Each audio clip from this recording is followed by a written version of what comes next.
శ్రీకాకుళం జిల్లా కళింగపట్నంలో ఉన్న హరిత రిసార్ట్స్ను కూటమి ప్రభుత్వం ప్రైవేటు పరం చేయనుంది. 4 రూమ్లు ఒక రెస్టారెంట్ ఉన్న హోటల్ను ప్రైవేటు వ్యక్తులకు అప్పగించనుంది. ఏపీ పర్యాటక శాఖకు చెందిన మొత్తం 22 హోటళ్లను ప్రైవేటు వ్యక్తులకు కట్టబెట్టేందుకు జీవో జారీ చేసింది చంద్రబాబు సర్కార్. ఇదే అంశానికి సంబంధించిన పూర్తి డీటెయిల్స్ మా ప్రతినిధి సునీల్ అందిస్తారు. ఇప్పుడు నేను ఉన్నది ఏ ప్రైవేటు హోటల్ రిసార్ట్లోనే కాదు, శ్రీకాకుళం జిల్లా కళింగపట్నంలోని ప్రభుత్వం ఆధ్వర్యంలో నడిచే ఓ రిసార్ట్లో ఉన్నాను.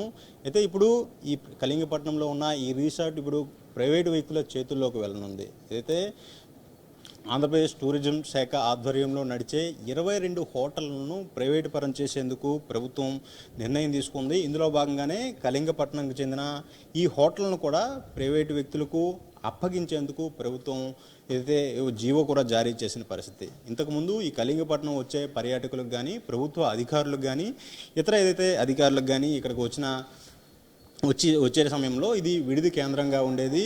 ప్రభుత్వానికి సంబంధించిన పెద్దలు కానీ, ప్రభుత్వ అధికారులు కానీ ఇక్కడికి వస్తే ఇక్కడే స్టే చేసిన పరిస్థితి. అయితే ఇప్పుడు ఈ హోటలు ప్రైవేటు వ్యక్తుల చేతుల్లోకి వెళ్ళనుంది.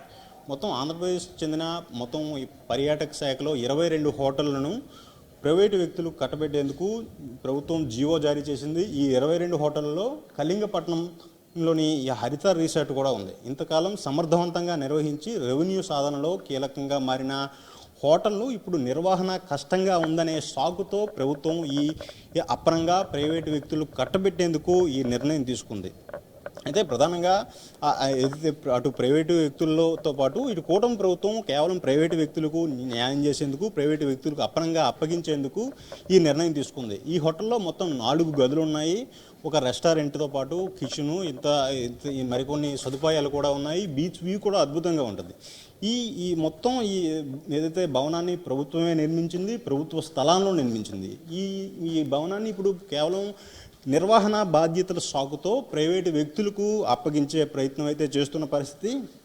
ఇంతకాలం ఏదైతే ప్రభుత్వానికి ఆదాయ వనరుగా ఉండేది, కొంత ఆదాయం పర్యాటకుల నుంచి వచ్చే ఆదాయం కానీ, ఇతర అధికారులు ఏదైతే కొంతమంది ఇక్కడికి వచ్చి విడిది చేసే వారి నుంచి కూడా కొంత ఆదాయం వచ్చేది. అయితే ఇప్పుడు కేవలం నిర్వహణ బాధ్యతలు పలువురు అప్పగించేయడం, నిర్వహణ బాధ్యతలు లోపం విషయంలో మాత్రం నిర్వహణ వేరే వాళ్ళకి కేవలం అప్పనంగా కట్టబెడుతున్న పరిస్థితి. ప్రభుత్వం తీసుకున్న ఈ నిర్ణయాన్ని వెంటనే వెనక్కి తీసుకోవాలని, ప్రభుత్వం ఆధ్వర్యంలోని ఈ హరిత రిసార్ట్ను కూడా కొనసాగించాలని కూడా పలువురు విశ్లేషకులతో పాటు ఇక్కడ ఉన్న స్థానికులు కూడా కోరుతున్నారు. కేవలం రాజుతో సునీల్, సాక్షి టీవీ, శ్రీకాకుళం.